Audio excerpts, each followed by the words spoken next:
കുരുമുളക് വിളവെടുപ്പ് ആരംഭിച്ചെങ്കിലും വള്ളികളിൽ സാവധാന വാട്ടരോഗം വ്യാപകമായതോടെ കർഷകർ പ്രതിസന്ധിയിൽ.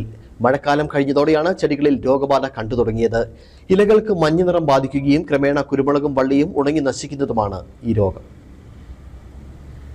മഴ മാറി മാനം തെളിഞ്ഞതോടെ കർഷകരുടെ മനവും തെളിഞ്ഞു. ഉണ്ടായ കുരുമുളക് വിളഞ്ഞ് വിളവെടുപ്പാകാറായതാണ് കർഷകരുടെ മനം നിറയാൻ കാരണം. എന്നാൽ ഇപ്പോൾ മനം കറുക്കുകയും ചെയ്തു. കാരണം ചെടികൾക്ക് വാട്ടരോഗം പിടിപെട്ടിരിക്കുകയാണ്. മുൻ വർഷങ്ങളിലും രോഗബാധ ഉണ്ടായിരുന്നുവെങ്കിലും ചെറിയ രീതിയിൽ ഒറ്റപ്പെട്ട പ്രദേശങ്ങളിൽ മാത്രമായിരുന്നു രോഗബാധ കാണപ്പെട്ടത്. ഇത്തവണ ജില്ലയുടെ മിക്ക ഭാഗങ്ങളിലും രോഗം പടർന്നു പിടിച്ചിട്ടുണ്ട്. നിമാവിരകളും ഫംഗസുമാണ് സാവധാന വാട്ടരോഗം ഉണ്ടാക്കുന്നത്. മുൻപ് ദ്രുതവാട്ടവും മറ്റു കുമിൾ രോഗങ്ങളുമായിരുന്നു കുരുമുളക് കർഷകർക്ക് ദുരിതമെങ്കിൽ ഇക്കുറി സാവധാന വാട്ടവും പടർന്ന് വൻ പ്രതിസന്ധിയാണ് ഉണ്ടാക്കിയിരിക്കുന്നത്. കാലാവസ്ഥാ വ്യതിയാനമാണ് രോഗബാധ വ്യാപകമാകാൻ കാരണം. തുടർച്ചയായ മഴ കാരണം രോഗം തുടക്കത്തിൽ കണ്ടെത്താനും കഴിഞ്ഞില്ല. കൃത്യമായ രീതിയിൽ മരുന്ന് പ്രയോഗിക്കാൻ കഴിയാത്തതും തിരിച്ചടിയായി. കാലഘട്ടത്തിൽ വെച്ച് നോക്കുമ്പോൾ ഈ വർഷം തീർത്തും മുളക് കുറവാണ്.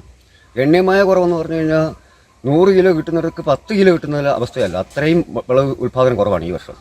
അതിൻ്റെ കൂട്ടത്തിൽ തന്നെയാണെങ്കിലും കൃഷി പണിക്കാരെ കിട്ടാനില്ല. തൊഴിലാളികളെ എല്ലാം മറ്റുള്ള പണികൾക്കൊക്കെ പോകുന്നതുകൊണ്ട് അതും കിട്ടുകയില്ല.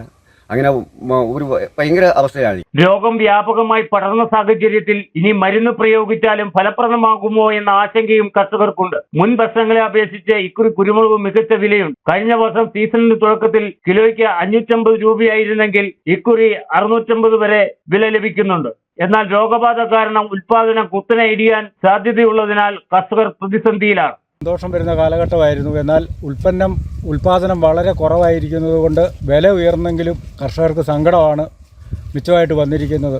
വാടുന്ന ചെടികളിൽ നിന്ന് വിളയാത്ത കുരുമുളക് പറിച്ചു നീക്കുകയാണ് ഇപ്പോൾ കർഷകർ ചെയ്യുന്നത്. വെയിലടിക്കുന്ന ഭാഗത്തെ ചെടികളിൽ മുളക് വിളയുകയും അതിന്റെ വിളവെടുപ്പും ഇതിനോടൊപ്പം നടന്നു വരികയാണ്. Idukki vision news, Upputhara.